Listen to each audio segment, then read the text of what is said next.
My brother and I are the only two that can do it. I haven't found anybody else that can do it, so apparently it's hereditary. So that's the funny thing that he was talking about. It's nothing weird. Are you doing? Well, let's see it. If I show it to you guys, you'll be able to see it. You'll have to come ask me later. Come talk to me afterwards, I'll show you.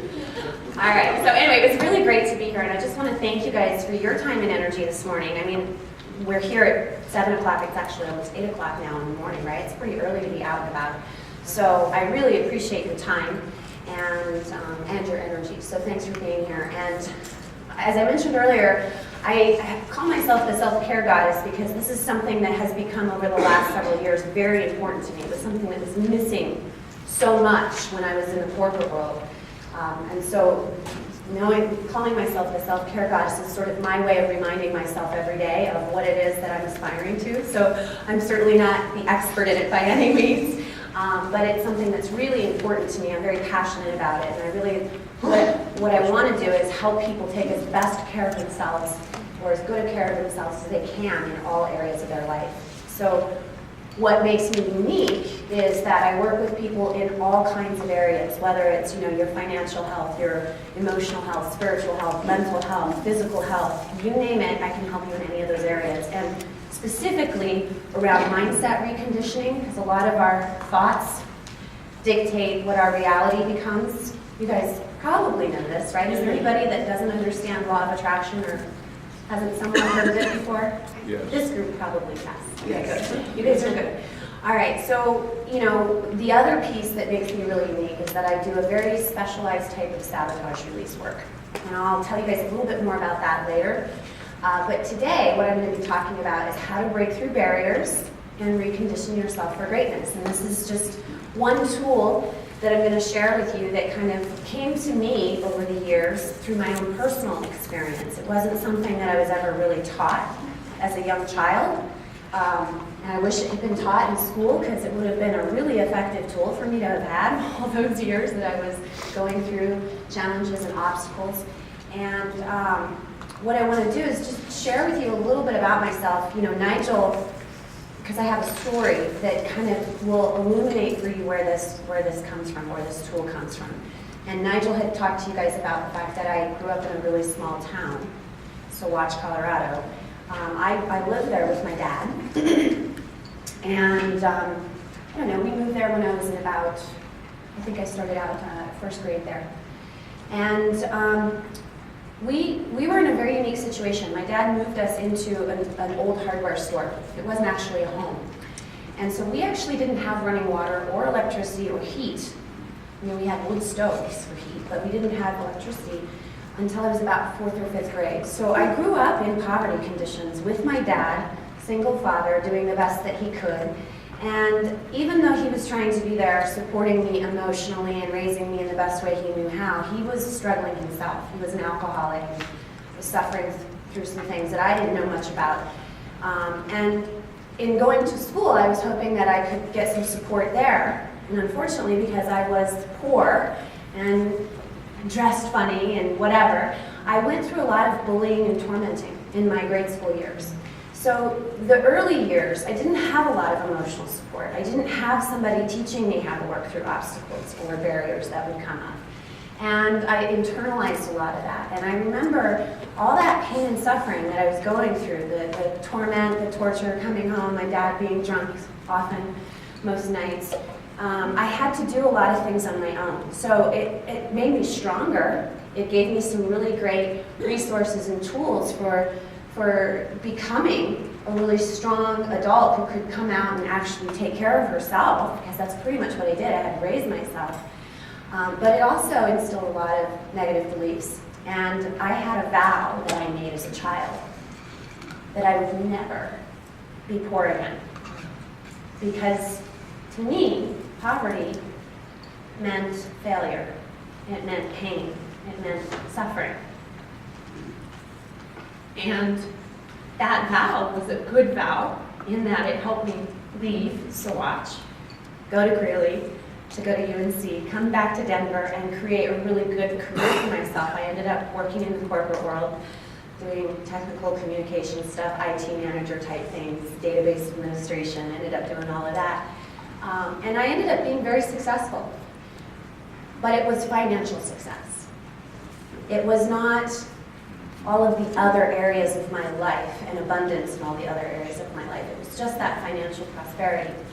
And because I hadn't been taught how to work through obstacles along the way, and I was so focused by having that vow in place, I'm never going to be poor again, I just disregarded all the other areas of my life. And it came up in my late 20s, early 30s, I started to have major problems. I became 40 pounds overweight. I was on anger management medication for anger management, irritability, anxiety, stress, etc. I was dealing with carpal tunnel issues. I had major low back pain. There were some huge obstacles that I was being faced with, and I didn't know how to work through them. And what I realized in all of this, in this journey of my own, is that when it all came to a head, it became my catalyst, right, for saying, okay, something's got to change. I got to figure out what's going on, what's wrong, how do I correct this? And then I realized that it was a lot of it was being driven by mindset, and I came across a very powerful form of release work that I do today that helps actually clear out at a cellular level pain patterns that have been in place for a very long time. And this was the first time that I'd ever heard the idea of there being a mind-body connection. I'm like, maybe my back pain is emotional. Huh. Okay, so does anybody know what low back pain represents, according to Louise Hay? Financial insecurity. Financial insecurity, not feeling supported, right? Yeah, so if I was raised in poverty conditions and had this scarcity mindset, look at what it was creating for me. It was creating physical discontent. So I went through the process of clearing all that out and working on it. Was able to lose the 40 pounds. I'm not 100% pain-free, because every once in a while I still get sore. I think we all do. But I've been able to get to about probably 95% pain-free, which is really great. I've been able to overcome a lot of those obstacles. And what I realized a couple years ago as I was going back and reflecting over all of it is that what had been missing in my life, I had tons of self-discipline, right? I was going to go make money so I could never be poor again. So I was out there just taking action, very masculine energy, right? Because masculine is all about go, go, go, do. Not men, but masculine is a sort of a goal-oriented, task-oriented energy, right? So I was really good at that. I was all about that. But the nurturing, the femininity, the things that would have really allowed me to take better care of myself, all of that was missing. And I realized that I had all the self-discipline, but I wasn't self-aware that there was an imbalance. So there was no self-awareness, and there was no self-assessment taking place, because I wasn't aware of the balance until it got to a head. I wasn't able to assess my progress along the way and make course corrections, which is very, very important. And there's a lot of forethought thinkers in this day and age that have been around for many, many thousands of years, that talk about how important it is to, when you have obstacles arise, to try to find that seed of success that comes from within that, because there's always a lesson, right? Did you guys know there's always a lesson and a gift in everything that happens in your life? Yes. Yeah. I didn't know that. My dad never taught me that. No one at school ever taught me that. I didn't learn it until I was crippled over because my back hurt so bad. So here I realized, wow, there's some gifts in this. And all this pain and suffering that I went through, even though it was painful, it actually transformed my life to the point it became the catalyst for which I was then able to leave the corporate world. I was there for 13 and a half years, very successful, made 6 figures in that world. And I was able to leave the corporate world and step into a career that was more meaningful and purposeful. And the career that I'm in today, as a coach, as a healer, as a speaker, as an author, as all of these things, is directly related to helping people overcome the obstacles in their life, take better care of themselves, because I wasn't taking care of myself, and really step into and live on purpose. Because I found for that first 30 years of my life, I was drifting. And I was drifting without even thinking about what it was that I wanted, what it was that I needed, except for that money aspect, right? Success equals money. Now I realize that success isn't about money. I mean, I can have all the money in the world, and if I'm crippled, it's not going to do me any good. So I had to really transform that. And what's really funny is a couple of years ago, I went through a coach training program.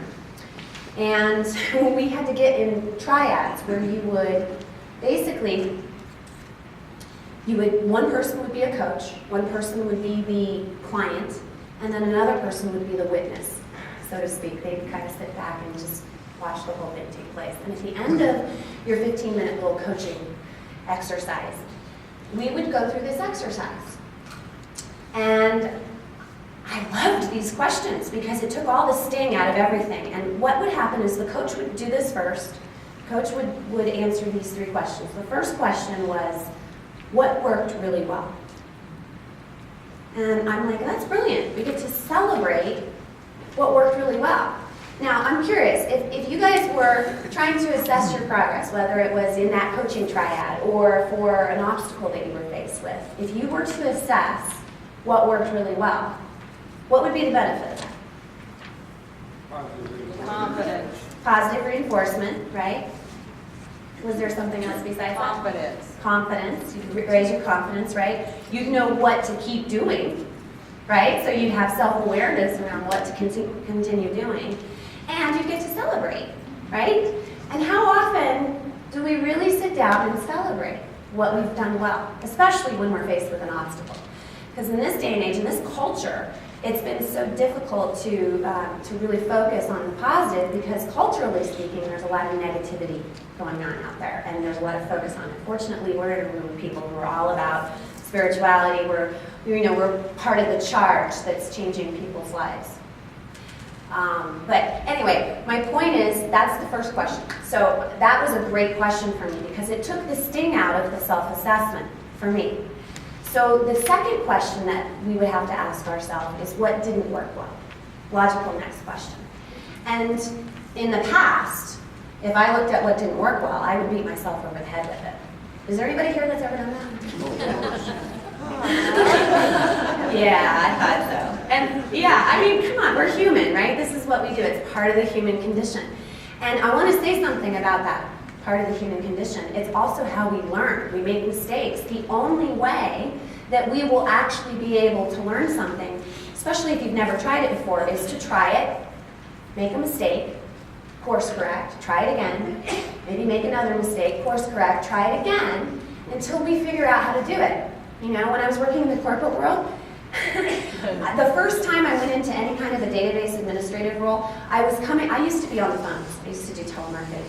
And the reason that I got into the reporting department in my company is because I was a whiz on the keyboard. And they're like, man, she's fast. She's breaking our system.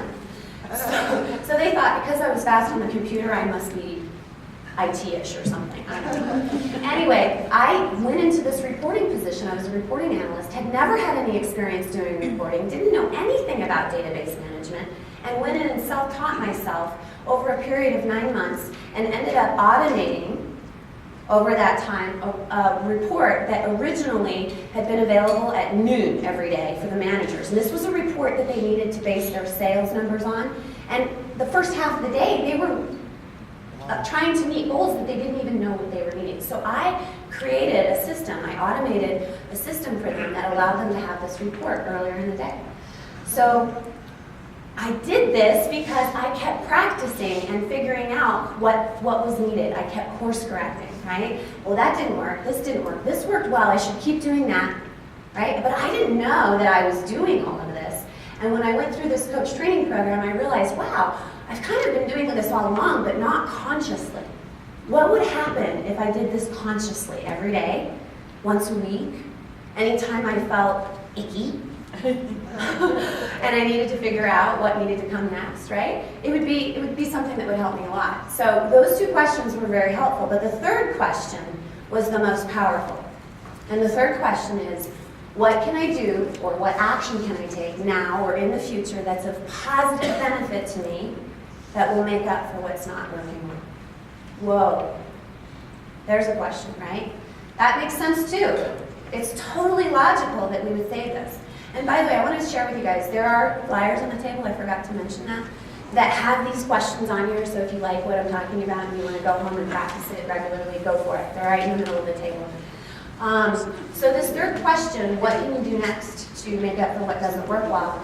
That was awesome. That was such a great question. And in this triad that we were in, and we were sharing information, and each person would take a turn answering these three questions. So you would assess yourself, then your client would assess you as a coach, and then the witness would assess you as a coach.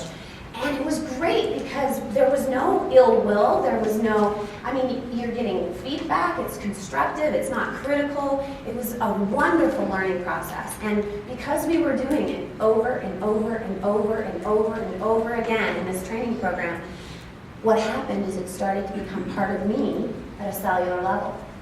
And in my everyday activities, I started to use these questions in the back of my mind. And problems that would come up, I was able to work through quickly, easily, without getting all upset about it. Because remember, our mind often will drive our discontent, right? Our beliefs about how things are supposed to look, et cetera, drives our discontent. So if you can use these three questions to transform whatever obstacles come into your life into opportunities for success, then instead of being like I was, in a scarcity mindset and a failure mindset, you can then transform and recondition yourself to be in a success mindset. And if you do this regularly, every time you feel discontent of any kind, it's a very transformative process. Now, I'm a mind type. I'm a very mindy type. So I love questions and inner reflection kind of things. And I'll sit down and I'll write this all down in my journal. However, if you're not a mind type, you're not analytical, and you want to really feel into this, I really encourage this. You can also close your eyes and feel into the questions. That can be a really effective way of doing this as well. So my story is one of transformation, and I was able to figure out how to start transforming those obstacles. And trust me, I've made many mistakes throughout the course of my life that I used to beat myself up around, and now I'm just like, yeah, it's part of my journey. That's why I'm doing what I'm doing today. And I realize that it's all part of my path, part of my purpose. So I hope this is helpful for you guys.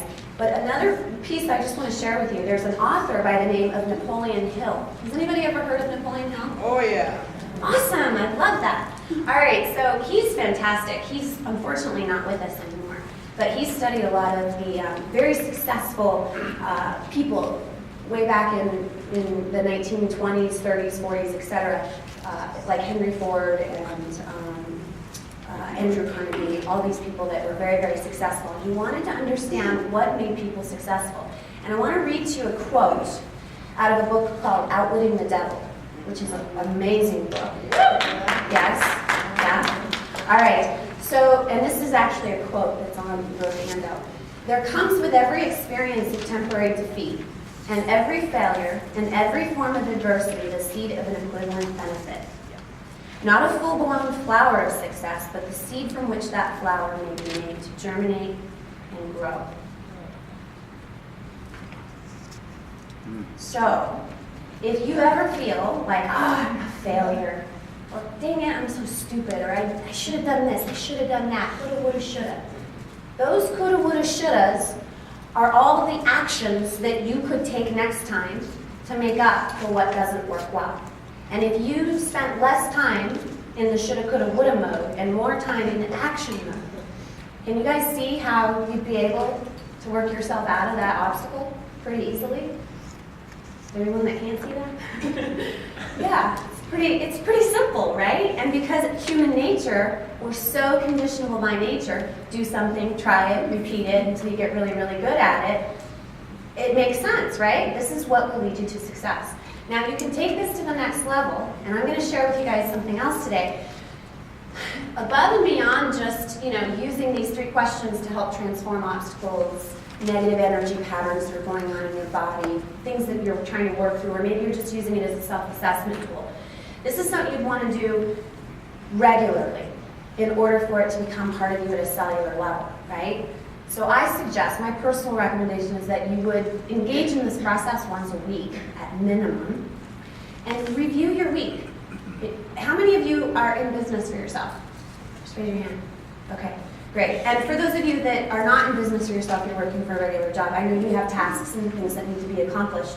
But for those of you that work in your own business, it's so important because you are in control of how everything's being managed.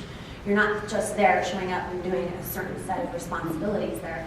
You've got all kinds of things to think about. It's really important to look at what's working well, what's not working well in your business once a week, or in your personal life, or in your relationship, or whatever it is, right? So this can apply to any area of your life.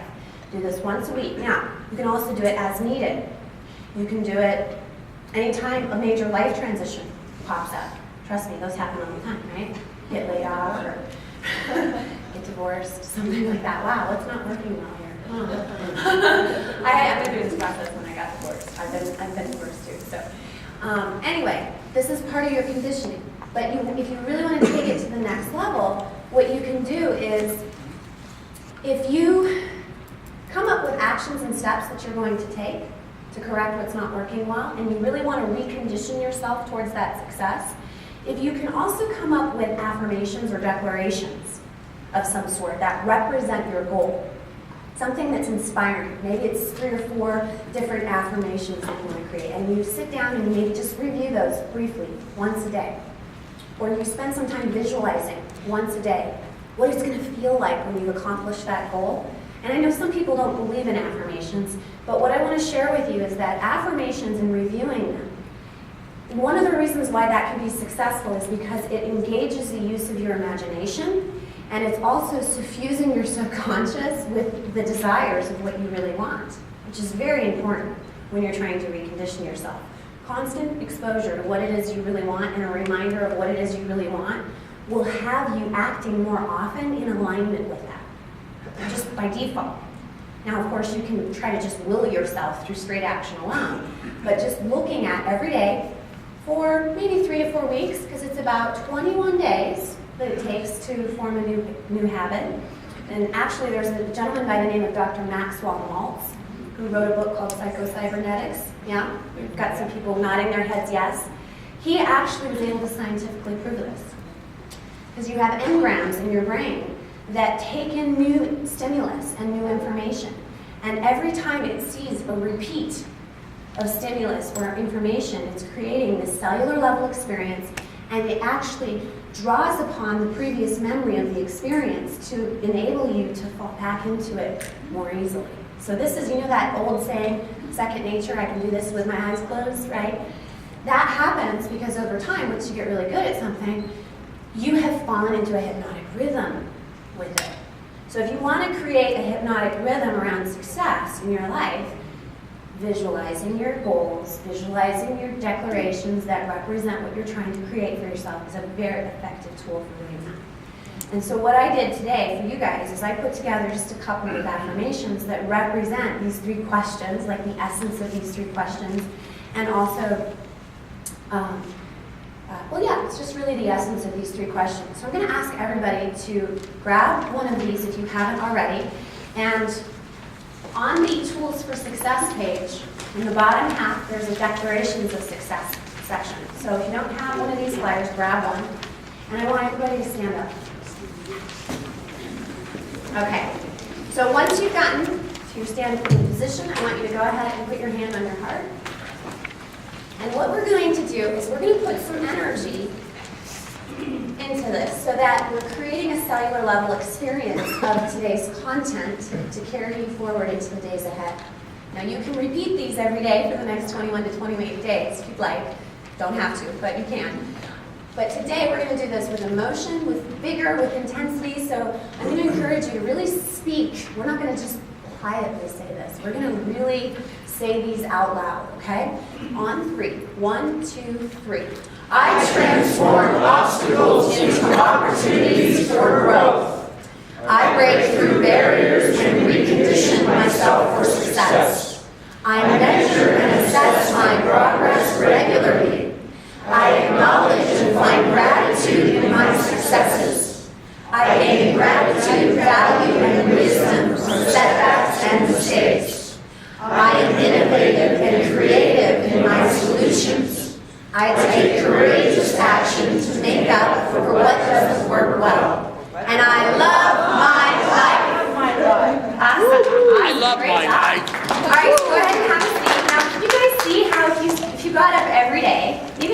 right first thing in the morning, if you did it at least once a day, you went through this list or your own personal, inspirational list of declarations and allowed that juice, that energy to flow through you, how throughout the day you'd probably be acting in alignment with these affirmations more often than not.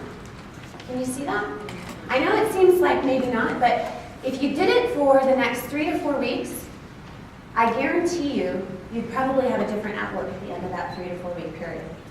And you won't know until you try it. So if I could give you any further recommendations for success today, it would be to integrate what I've shared with you and to put it into practice. If you have already been doing this all your life and you're like, yeah, I already know that, well, maybe you need a reminder. Maybe you need to just take a look at how this does apply to you somewhere, somehow. And if you don't need it, it's totally cool. I won't be offended if you say, it's not for me.